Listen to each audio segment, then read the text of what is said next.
ফরিদপুরে বাস পিকআপের সংঘর্ষে সড়কে ঝরল ১৪ জনের প্রাণ।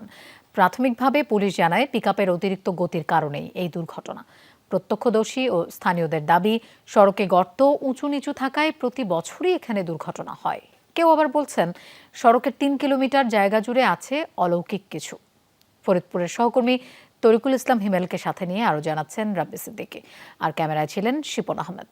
শিয়া বাটার, অ্যালোভেরা ও ভিটামিন ই সমৃদ্ধ লিলি বিউটি সোপ। বাস আর পিকআপের সঙ্গে মুখোমুখি সংঘর্ষে প্রাণ যায় ১৪ জনের, এবং ১৪ জন মানুষই ছিল পিকআপের যাত্রী। পুলিশের ধারণা, পিকআপ চালকের অতিরিক্ত গতির কারণেই হয়তোবা এমন দুর্ঘটনা। আর কি কোনো কারণ আছে? চলুন তা জানার চেষ্টা করি। দুর্ঘটনার কারণ জানতে প্রথমেই আমরা কথা বলার চেষ্টা করেছি ঘটনার সময় বা আগে পরে কেউ প্রত্যক্ষ করেছেন কিনা। পেয়েও যায় এমন কয়েকজনকে যারা ফরিদপুর মাগুরা সড়কে প্রতিনিয়ত চলাচল করেন। তাদের দাবি, বাসটি তার লাইনেই ছিল, বরং যাত্রী বোঝাই পিকআপটি নিয়ন্ত্রণ হারিয়ে বাসের সামনে এসে পড়ে। রং সাইডে চলে আসছিল পিকআপ, আপনার আসার পরে ও ধাক্কা লাগে গাড়িটা আইরে হয়ে গেছে। বাটার কারণ হলো গাড়িটা স্টারিং ঘুরে গেছে, ঘুরে যাওয়ার পরে ওই যে ওটার সাথে মারে। কেউ কেউ বলছেন সড়কটিতে প্রায়ই ঘটে ভয়াবহ দুর্ঘটনা, মানুষ মারা যায়। এজন্য সড়কের উঁচু নিচুকে দায়ী করেন। রাস্তাতে যে আপনি এরকম আপ ডাউন উঁচে নিচে দেয়, সবাই একটু ভালোবাসতে যখন যাইতে চায় তখন সে তার লাইন পার হয়ে যায়, পার হয়ে গেলেই এই ঘটনাটা ঘটছে। রাস্তায় কার্পেটিং কোনো কাজই হয় না, আপনারা এই পট্টি দিয়ে কোনো কাজ করে, এতে রাস্তার জন্য এই গাড়িটা নিয়ন্ত্রণ হারাইছে। জায়গায় জায়গায় এই দেশে উঠে গেছে, অ্যাক্সিডেন্টও বেশি হয়। গত বছর এই সড়কেই এই নারী তার পরিবারের সদস্যদের হারিয়েছেন। নিজের গাড়ি নিয়েও তিনি দুদিন আগে এখানে দুর্ঘটনায় পড়েন।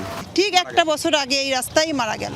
এই রাস্তাটা কি মানে আমি বুঝি না। আবার আমার গাড়িও এই রাস্তায় অ্যাক্সিডেন্ট হলো। এই রাস্তাটা কি আমি বুঝি না। এটা কি মানে মানুষ মানে খেকো নাকি, আমি এটা মানে আমার মাথায় আসে না। বছরে দুই একবার হয়, বিশেষ করে আপনার ওই জায়গা থেকেই বলতো। আবার কারো কারো বক্তব্য, এখানে অলৌকিক কিছু আছে, দুর্ঘটনা ঘটলে মানুষ মারা যাবেই। প্রতি বছরে এই ২-৪টা করে তো অ্যাক্সিডেন্ট হইতেই আছে। অনেক লোকে কয় এই জায়গায় খারাপ আপনার ঘুরে, হ্যাঁ, আর অনেকে কয় এটা একটা পীরের মাজার আছে। মানে এইটুকুর ভিতরে প্রতি বছরে এখন জানি না কি জন্য কি কারণে হয়, একমাত্র শুধু আল্লাহ জানে। পর থেকে আপনারা অ্যাবলুম পর্যন্ত এইটা এখানে প্রায় আর কি এই ধরনের দুর্ঘটনা ঘটে। তবে বাস চালকরা বলছেন রাস্তায় মোটরসাইকেল সহ বিভিন্ন হালকা যানবাহন থাকায় হয় দুর্ঘটনা।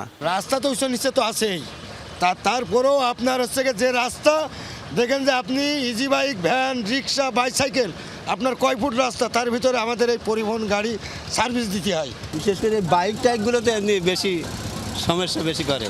হাইওয়ে পুলিশ বলছে প্রাথমিকভাবে পিকআপের অতিরিক্ত গতির কারণেই এই দুর্ঘটনা, তবে প্রকৃত কারণ জানতে তদন্ত চলছে।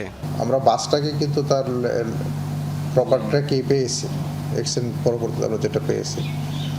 আর যে পিকআপটা ছিল সেটা আপনি দেখছেন যে গাড়ির পাশ থেকে হিট করেছে। তো এটা এক্স্যাক্টলি এখন এই মুহূর্তে আমার বলাটা সঠিক হবে না, এটা তদন্ত সাপেক্ষে বলাটা। তো আমার কাছে গতি একটা কারণ হতে পারে। দুর্ঘটনা প্রবণ এলাকা হওয়ায় এই সড়কটিতে তাদের নজরদারি আরও বাড়ানোর কথা জানান হাইওয়ের এই পুলিশ সুপার। রাব্বি সিদ্দিকী, যমুনা নিউজ, ঢাকা।